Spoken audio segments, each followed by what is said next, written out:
प्राण प्रिय बात लगी है, इसलिए दोबारा इसको कह रहे हैं। बाहे निरुद्धे मनसा प्रसन्नता, मनः प्रसादे परमात्म दर्शनम, तस्मिन् सुदृष्टे भवबंधनाशो, बहिर्निरोधा पदवी विमुक्ते।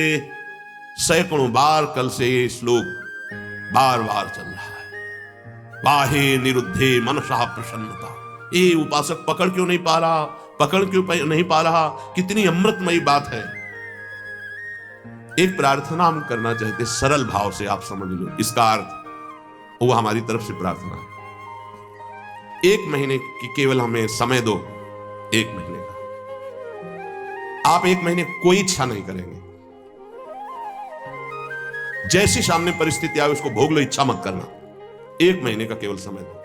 हम कोई साधन नहीं बता रहे, इच्छा ही नहीं करनी। जहां इच्छा निकले उसे निरुद्धे, रोक दो। बाहर जवान में ना आने पावे। खान पान, देखना, सुनना, रहना, भोगना, व्यवस्था, 1 महीने में मर थोड़ी जाओगे। 1 महीने का हम कोई संकल्प नहीं दे रहे, कोई कसम नहीं खवा रहे, प्रार्थना कर रहे हैं कि आज से 1 महीने हम कोई भी इच्छा व्यक्त नहीं करेंगे, न सद न असद, कोई भी इच्छा नहीं व्यक्त करेंगे। हृदय में आएगी वाहे निरुद्धे, वहीं रोक देंगे।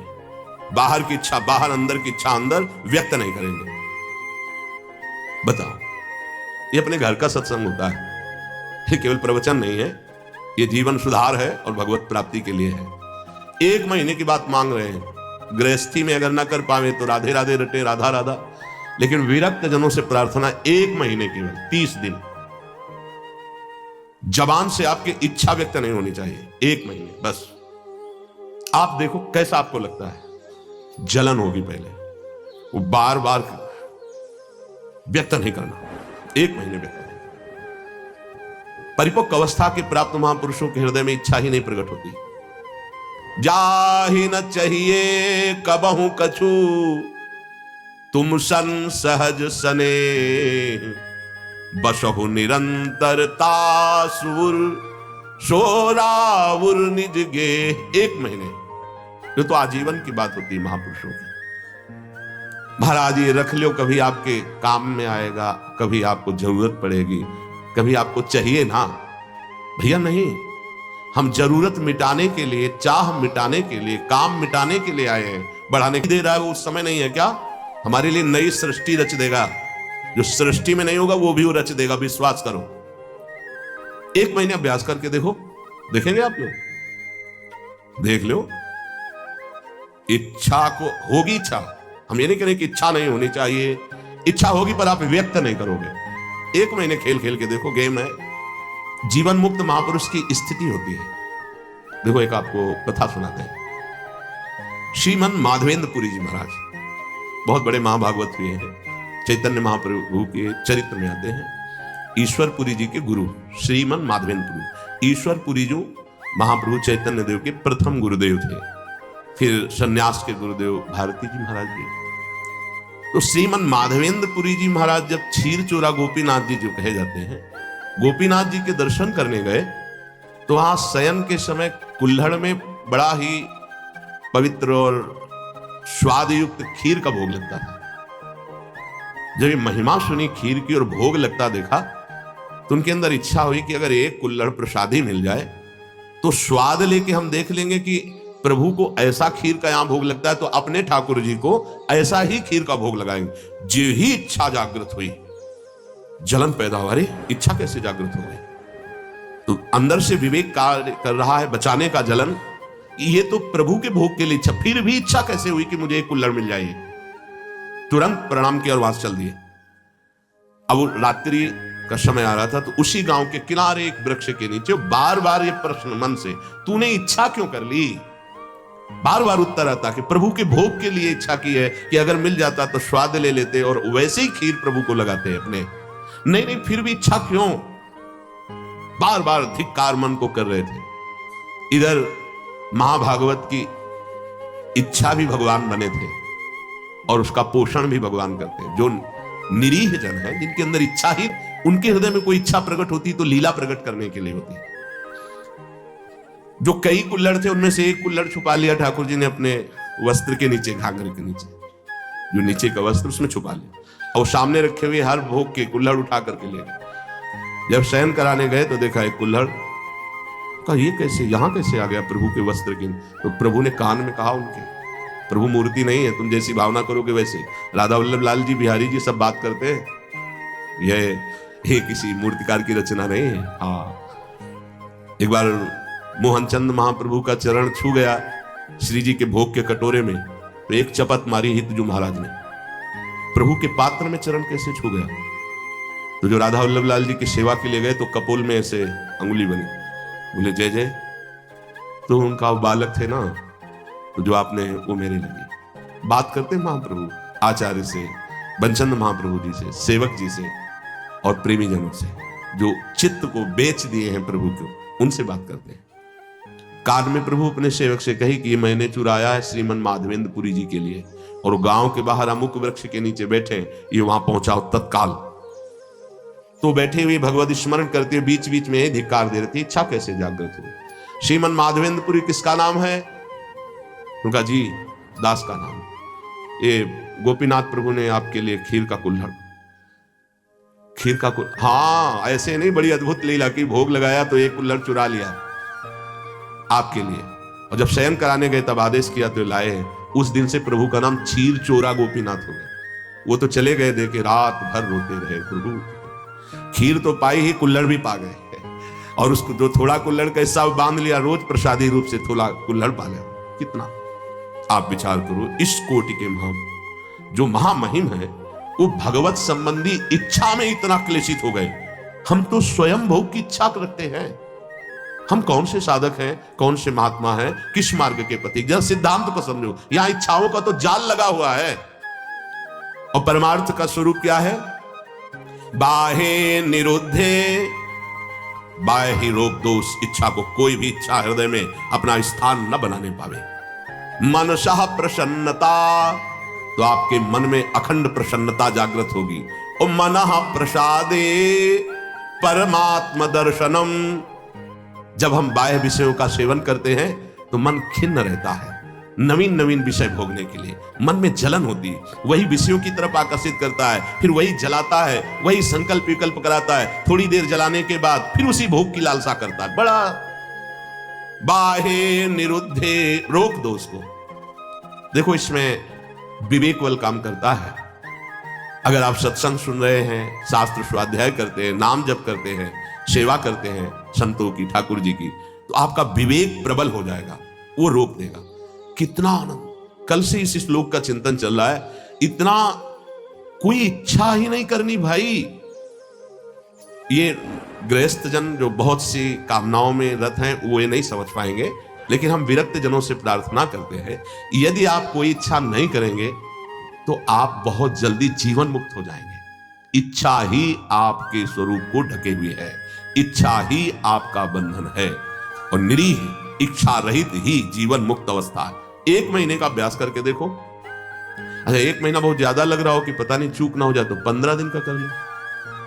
15 दिन बहुत ज्यादा लग रहा हो तो कोई 1 हफ्ते का कर लो। और गृहस्थ जनों को ज्यादा लग रहा हो तो 1 दिन का करके देख लो, कि सुबह से लेकर के शयन तक आज कोई इच्छा नहीं हम करेंगे। अगर इच्छा होगी भी तो व्यक्त नहीं करेंगे। 1 दिन करो।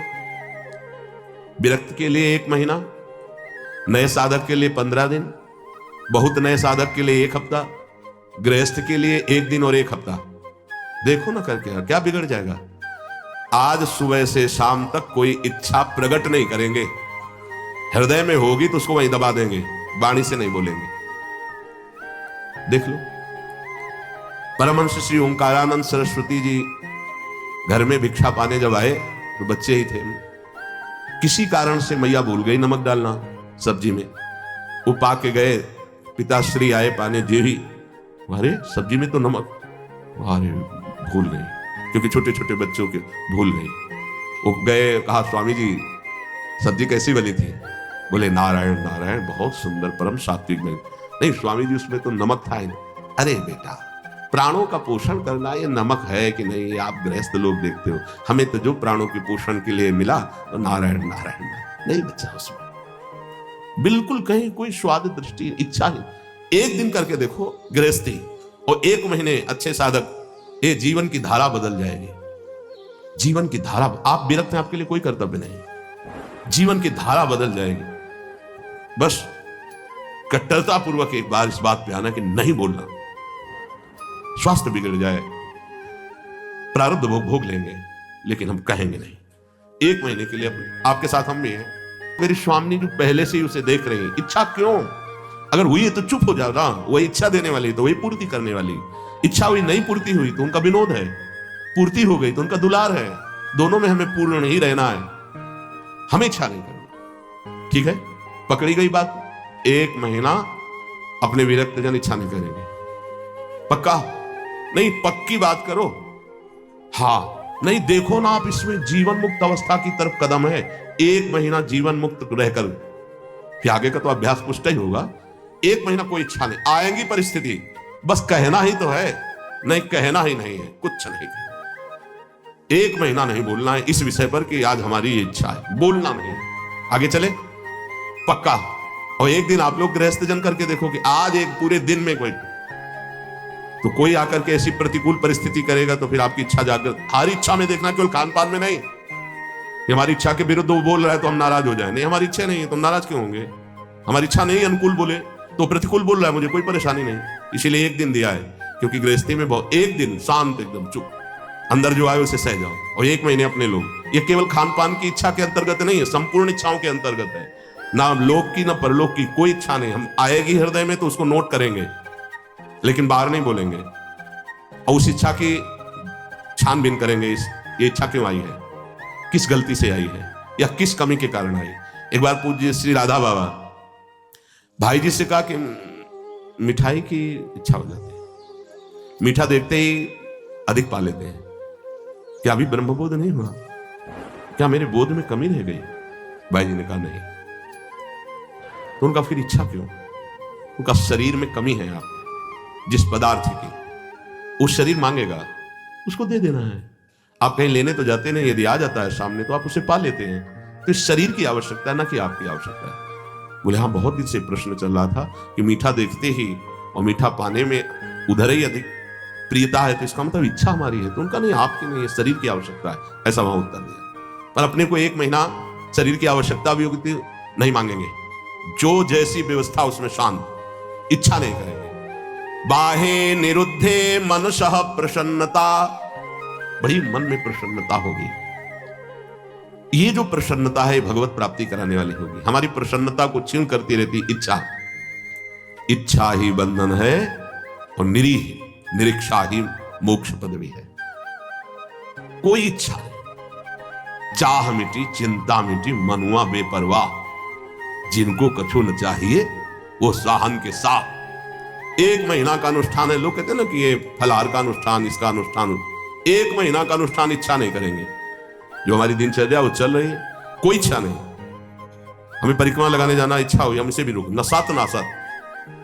अगर प्रभु की इच्छा है तो गुरुदेव से बुलवा देंगे, जाओ परिक्रमा लगा के आओ।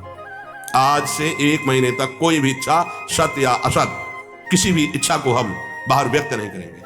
जो दिनचर्या बना दी गई वो इच्छा नहीं है, वो कर्तव्य पालन है, उस पर चलेंगे। स्वयं से कोई इच्छा होगी उसे दबा देंगे 1 महीने के लिए, फिर देखते हैं कैसा लगेगा। 1 महीना, आज तारीख कौन है? कौन? 17 तारीख को बात करेंगे फिर सत्संग में कि क्या स्थिति है आपकी। 1 महीना ईमानदारी से देखना, बोलना मत, चूक नहीं होनी चाहिए। 1 महीना कोई बहुत ज्यादा नहीं, पूरे जीवन में इसी स्थिति को लाना है। जहां हमारी इच्छा रुकी, खास बात है, बहुत बड़ी बात है, मनः प्रसन्नता, मन प्रसन्न होने लगता है। और कह रहे मनः प्रसादे परमात्म दर्शनम, जहां मन निष्काम हुआ, कोई इच्छा नहीं, और अखंड प्रसन्नता जागृत होती है इच्छा रहित होने। हम लोगों को कैसा माया फंसा है कि हम सुखी होना चाहते हैं इच्छा करके, हमारी इच्छाओं की पूर्ति हो जाए तो हम सुखी हो जाएं। शास्त्र क्या कह रहा है? इच्छाओं का नाश, मन की अखंड प्रसन्नता, और मनः प्रसादे, जब मन प्रसन्न होता है उसी स्थिति में भगवत साक्षात्कार होता है। अखंड प्रसन्नता जागृत हुई, उसी प्रसन्नता में तत्व बोध होता है।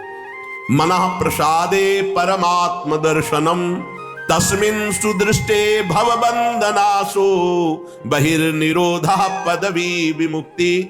जिस समय उपासक अखंड प्रसन्न हुआ, परमात्मा साक्षात्कार होता है, तो उसकी दृष्टि बदल जाती है, ब्रह्म दृष्टि।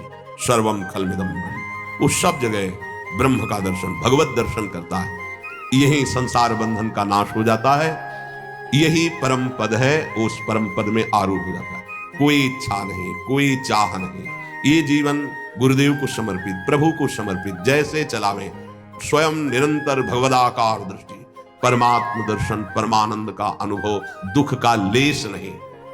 अब निरोध करने की वृत्ति कैसे हम रोक पावे? तो बोले योगस्य प्रथमम द्वारम वांग निरोधो अपरिग्रह।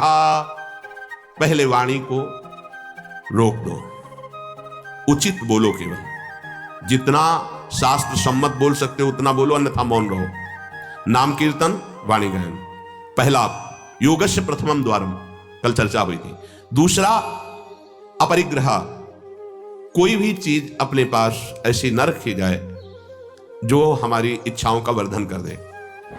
अगर वस्तु समीप रहेगी तो वो अपना प्रभाव दिखाएगी, इच्छा प्रकट कर देगी विरक्त के लिए। जो सीधे परमात्मा साक्षात्कार के लिए चला है, अपनी कुटिया में बस जितना मन को चंचल ना कर पावे उतना ही।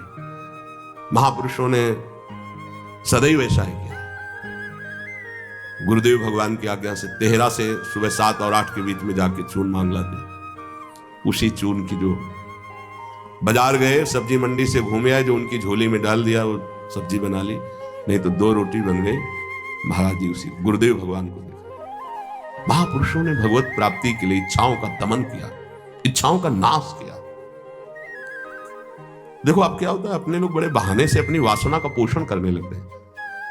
अमुक चीज बोले आज श्री जी की यही इच्छा है, हाँ ठीक, मान लेंगे आपकी बात, भोग लगाइए और बांट दीजिए, पशु पक्षी सबको बांट दीजिए। आप उठाइए झोली, जाइए मधुकरी मांग के सूखी रोटी लाइए, तो पता चलेगा आप श्री जी की इच्छा का अनुमोदन करते हैं। श्री जी की इच्छा के बहाने से हम अपनी वासना का कभी कभी पोषण करते रहते हैं। देखो गोविंद देव जी महाराज ने बाबा बलराम दास जी झाड़ू मंडल के जो थे, उनसे यही कहा था कि हम तो, हमारा संपूर्ण जगत हम तो सब पाएंगे, लेकिन आप तो अब श्री जी के प्रसाद के बहाने इतना हलवा पूड़ी कचौड़ी पकौड़ी सब, तो उनका भोग लगेगा। महाराजा धीराज है हमारे, और रोज पाएंगे तो पेट बढ़ेगा, गैस बढ़ेगी, चर्बी बढ़ेगी, भावनाएं वैराग्य से रहित हो जाएंगे। बात मान लेना, भोग लगे सबको बांट दो, थोड़ा थोड़ा, भर पेट।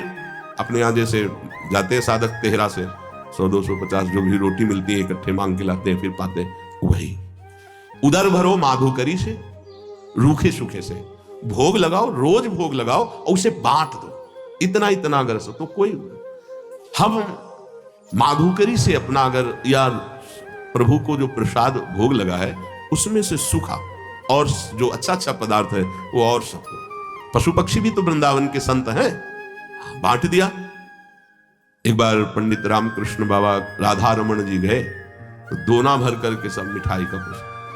बाबा तो बहुत शासन करते थे, हे गोसाई जी महाराज हमको तुलसी दल और चरणामृत दीजिए, ये मिठाई महाराज पाते हैं औरों को बांट दीजिए, हमें तो तुलसी दल और चरणामृत दीजिए। बहुत सावधान।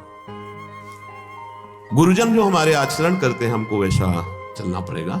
बहुत कम समय में बहुत ऊंचाई पर चढ़ना है, कृपा है हमारे ऊपर, हम इनकी सावधानी रखें। जब सत्संग मिल रहा है तो बहुत बड़ी कृपा मिल रही। हमारी पहली सीढ़ी है परमार्थ की, वाणी को एकदम संयम में रखें। दूसरी सीढ़ी, आप अपने पास उतना ही वस्तु रखें जितना प्रयोग करना है। अगर आप ज्यादा रखेंगे तो आपका मन चंचल होगा। कमरे में घुसने पर अगर कोई ज्यादा वस्तु हो तो तुम्हें बोझा लगनी चाहिए कि ये एक्स्ट्रा क्यों टंगी हुई है, ऐसा होना चाहिए। बिल्कुल साधारण जीवन, असाधारण चिंतन है। साधारण जीवन, असाधारण चिंतन।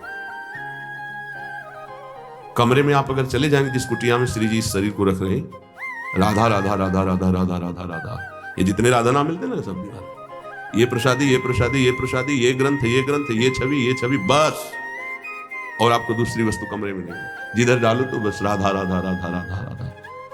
नाम है, रूप है, नाम रूप को प्रकाशित करने वाली वाणी है। जो दिनचर्या, ये केवल उपदेश ही आपको नहीं दे रहे। शरीर रोगी होने के कारण कुछ सुविधाओं को स्वीकार किया गया है, वो हमारा जीवन नहीं है, वो हमारा लक्ष्य नहीं है। जीवन में प्रतिग्रह लेना उतना जितना हमारे जीवन का यापन होना है, नहीं तो नष्ट हो जाओगे, पक्का समझ लो। अपने पास एक भी कपड़ा ऐसा ना होना चाहिए कि जो बाद में किसी के काम में आवे, बाद में यही आवे किसी जला दो तो अच्छा है, पक्का समझना। साधु का परिग्रह रहित जीवन होना चाहिए। आज ऐसी अवस्था नहीं रह गई कि हम विचरण करके जैसे पीछे आए हैं विचरण करें। साधुओं को घेर कर पशुओं की तरह मार डाला जाता है। अब ऐसा समय नहीं है कि आप तीर्थयाटन करें, भ्रमण करें। अब समय ऐसे है कि भगवान की कृपा से यदि कुटिया बन जाए तो धाम आदि में वास करो, चुपचाप नजदीक के गांव से जहां परिचय है वहां से मांग के खा लो, नहीं और गांव में घुसोगे तो और भी हो सकता है कुछ। समय कलयुग का बढ़ता ऐसा प्रभाव चला जा रहा है कि हम संत हैं, तुमको कोई संशय हो रहा है तो बंदी बना लीजिए और उसकी जानकारी कीजिए क्या प्रसंग था। ऐसे पशुओं की तरह टूट पड़ना, संत का मतलब इस तरह से उपहास, इस तरह से अमर्यादित चेष्टा तो बहुत ही घातक चेष्टा है। तो आजकल ये समय नहीं रह गया कि आप जवान जवान साधु गांव गलियों में घूमें। हाँ, निर्धारित है, जैसे हमारे ब्रजमंडल के गांव हैं, ये जानते हैं, ये संत की मर्यादा को जानते हैं, इनके दरवाजे से मांग लो। अब समय नहीं रह गया, पशुओं की तरह घेर के मार डालते हैं, जान से मार डालते हैं। ऐसा तो बड़ा कठिन है। कोई भी ऐसे निंदनीय आचरण इस भेष का लेके कर सकते हैं, लेकिन बहुत अच्छे अच्छे भी महापुरुष हैं। तो परिग्रह रहित जीवन पर अब धाम में इसकी जरूरत है कि आपके वास की व्यवस्था हो, आपका भोजन शरीर यापन के लिए हो, खूब भजन करके शरीर पूरा करो धाम में। अब ये समय नहीं रह गया कि आप बाहर भ्रमण करें। सच्ची कह रहे हैं, अपने लोगों ने जो जीवन तो वो अब तो है ही नहीं, वैसा जीवन चलने लायक नहीं जीवन है। परिग्रह उतना ही रखो जितनी आवश्यकता। रोज का रोज ठाकुर जी व्यवस्था अपने जनों की करते हैं। आप अपनी चिंता न करेंगे, अपनी चिंता करेंगे तो ठाकुर जी निश्चिंत हो जाएंगे आपसे। और हम चाहते हैं कि वो निश्चिंत ना हो, हम निश्चिंत हो उनके भरोसे पर। निराशा, हमारे अंदर किसी से कोई आशा न रह जाए कि ये व्यक्ति भगत है, ये बहुत जहर है, प्रार्थना है, मान लेना। ये जो आज का सत्संग बिल्कुल अंतर की बात से हम कह रहे हैं, इसे समझ लीजिए। बहुत सुधरने की जरूरत है। हम जरा सा कुछ भजन करते हैं, 4 गृहस्थों को साथ लेके चल देते, धनी मानी, और वही जरूरत नहीं। आप निरपेक्ष होकर के अपने धर्म का पालन कीजिए, मन आए 4 रोटी दे दीजिए, इसके बाद हम आपको पहचानेंगे नहीं। पहचान प्रभु से है, उन्होंने प्रेरित करके आपको भेजा। हम आपको कुछ नहीं जानते ना कभी मानते हैं। प्रभु आयो बस इतने जानते हैं, इतना कार्य आपके लिए था, प्रेरित किया और रखवा दिया। चलो, पीछे नहीं पड़ना, पीछे तो प्रभु के पड़ना है। लेकिन यहां उल्टा हो जाता है, प्रभु की तरफ पीठ हो जाती है, उनकी तरफ मुख हो जाता है। तो निराशा आशा ही परमम दुखम नैराश्यम परमम सुखम, दोबारा इसलिए समझा रहे हैं कि साधना में बहुत जरूरी बात है। किसी भी ने बहुत सेवा की, जब कोई नहीं था, बाजार में खड़े हुए के कहा कि जिंदगी में कभी ऐसा मत समझ लेना कि हम तुम्हारा एहसान मानेंगे। तो बहुत प्रेमी जन रहे, बाबा ऐसे बंद कर बात, बता कल क्या लाना है। वो तो बहुत निरपेक्ष है। आज भी वैसे ही, पहले दिन से आज तक वैसे ही, वही श्रद्धा, वही निष्ठा, वही समर्पण। 26 साल हो गए होंगे लगभग, वही समर्पण, वही निष्ठा। कोई दिन ऐसा नहीं जिस दिन सेवा उनकी ना होती। शाम के वही आके पूछते थे, कुछ मिला खाने को, वही निष्ठा, वही। वर्षा है तो भींगता हुआ, गिरता हुआ, वो तो देखा है ना। और कभी एहसान नहीं, आओ आओ आपने, कभी नहीं। ऐसे उसका भी कभी नहीं, कोई मांग नहीं, कोई प्रश्न नहीं, इधर से भी कोई बड़ाई नहीं, कोई अपनापन भी नहीं दिखाया।